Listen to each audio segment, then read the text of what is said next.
Hello again and welcome. This is Michael Pizzolla here. I'd like to welcome you to this edition of the ValueCapping Rant.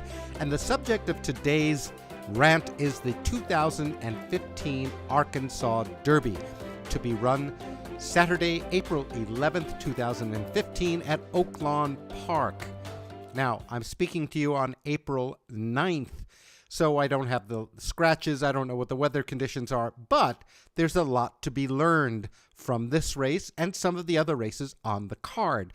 For those of you who don't know me, my name is Michael Pizzolla, and I'm author of the best-selling book Handicapping Magic, co-author of the classic book Pace Makes the Race, creator of the original online racing forum, and I'm the publisher of the Post Time Daily 2.0, the Black Magic Ultimate Handicapping software, and the upcoming Value Capper software. So, the 2015 Arkansas Derby. Look, the races are really our best teachers. Now, I may stand up in front of a room and do seminars and talk about races and all techniques, but when it comes down to it, really the lessons we learn are from the races themselves. I don't do these rants and these race analysis to show you how clever I am or how clever the software is or any of that. But I hope you can learn from the analysis. Look, who knows what's going to happen in a race? All we can do is find value. Horses we like, the public shouldn't, and that are going off at a good price. So, the Arkansas Derby presents an object lesson. And that lesson is about the 800-pound gorilla. And in this race, there is an 800-pound gorilla, and his name is American Pharoah. And that's a picture of him winning the Del Mar Futurity last year. An amazing champion. In fact, he was named the champion two-year-old in 2014.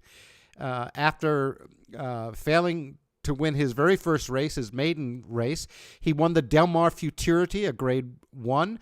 Then he won the Front Runner Stakes, another grade 1. And he missed the Breeders' Cup because of an injury, but he went on last out at Oaklawn to win the grade 2 Rebel Stakes. And he did all of these in very impressive styles. So we're going to take a look, and what do we do when there is such a strong horse like this, or a colt like this in a race? And this doesn't just happen in these big races. It happens when there's a horse with very big numbers, let's say, or a very big pace advantage or a class advantage in your normal run of the mill races. So we're going to take a look at that, because here's no surprise, any method I think that you will use to handicap a race will show you that American Pharoah is the best in this field. Now the question is what to do from a value perspective. And I want to talk to you a little bit about betting ugly races. We've spoken a bit about being a fan and being an investor. Now, as a fan, I love the big races. I'd love to watch a potential champion and these grade 1 races. But there's sometimes money to be made in these ugly races. Of course, the fan in me still wants to relive this moment again. And I was there in 73 when Secretariat won his Belmont. So come along with me, and I'd like you to look over my shoulder as I look at the Arkansas Derby with the Black Magic Ultimate Handicapper software. Okay, so here we have the Oaklawn Park card from April 11, 2015, downloaded into the Black Magic Ultimate Handicapper software. And I've got it opened to the Arkansas Derby. Surprise, surprise, American Pharoah is on top. Now, what are all these lines about and everything else? Well, you see the big, thick red line underneath the Truth or Else, the one horse. That's the random line. In other words, there are 8 colts in this race, 8 betting entries in this race. So random means 7 to 1. If there are 8 horses, every horse has 1 chance to win and 7 chances not to win. So the random odds are 7 to 1. Anything below that has not attained random. So there's a big line there to demarcate between horses above random and horses below random. Not to say that horses below random don't win. Of course they do, because our numbers aren't perfect. Our predictions aren't perfect. Horses bump and so forth. But this is the line I use. This is the software I use. American Pharoah has got a big advantage. The odds line on him is 2-1. The contention, which is what I think the public will do with the horse, is even money, and the morning line is 1-2. This is an 800-pound gorilla. And then the question becomes, what do you do with a horse like this, or with a colt in this case, like this? Well, there are a number of options. The first and most prudent is to watch the race. Some have the attitude this is not a horse to bet, and not a horse to bet against. And by the way, I'll use horse instead of colt. Okay, you know what I mean, because it'll apply all the time. There's no sense in betting a horse that's going to be odds on. There just isn't. Now, do you want to find a bet against it? Normally when I do, I look for some flaw or some anti-value. And as I mentioned in the first part of this video, after losing its maiden race, it won the Del Mar Futurity, the front runner, grade 1. Then in its 3-year-old debut, bobbled at the start in March at Oaklawn Park in the slop in the Rebel Stakes and blew the field out. So is there anti-value? I don't think so. So it depends on your temperament. Someone with a more aggressive betting style and temperament will say, well, you know what? Let me see if there's anything really interesting in one of the other horses that I can maybe get a big price on. And that will be a matter of temperament, because if you do that, especially betting against a horse like this, you're going to find prices all over the place. And when you're betting price horses, your win percentage is going to be statistically less. Of course, that's part of the game. The question is, are you betting into value propositions? Now, value is not just price. Yes, you have to get a price, but are there really good reasons? So again, before betting against a horse like this, I want to see some anti-value. About the only thing I can think of is if you look at the top of the screen, this race comes up highly pressured. What does that mean? Well, if we look at our acupressure, there are a number of horses that want the lead and may run faster than they can early, setting the race up for a closer. So in this case, we show American Pharoah with a big lead at the first call, and then there's a bunch of horses there at the second call. Maybe it sets it up for a closer. Well, acupressure shows the closer to be the 7-horse far right, and the problem with that is this horse is going to be the second choice in the race. Okay, so I guess you can say it's anti-value because all of American Pharoah's wins have been on the lead. Now, what happens if he doesn't get the lead? The answer is we don't know. Question is, do you want to take that risk? Maybe at a big price. Maybe if far right is 10-1, yes.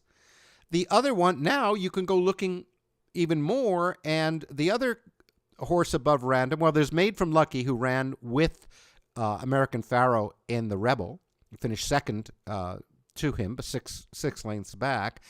And there are a couple of other horses from the race. The one above random that's a little interesting is the one horse, The Truth or Else, ridden by Calvin Borel. And this horse exhibits what I call a type 1 pattern. If you notice in its second race back in the Southwest, a grade 3 race, it finished second. And then in its top race, it finished fourth by 10th, even though it showed a little early speed, or it was forwardly placed, let's put it that way, at the beginning of the race. Which is interesting because in all of its other races, it showed a bit of a close. So you see in the Southwest, it came from 10 by 12 lengths, made a huge move to 5 by 2.5, and then almost won the race at 23-1. Ask me how I know. And it in the Nashua, it made a little bit of a close from 4th to 3rd, from 5th to 3rd in the Champagne, And so the horse has been running in good company, the colt has. That's only 1 for 9. Is this a value bet? Well, to tell you the truth, because there's an American Pharaoh in the race and there's not a big flaw in that colt, I would have to get a very, very big price. It's 15 to 1 morning line.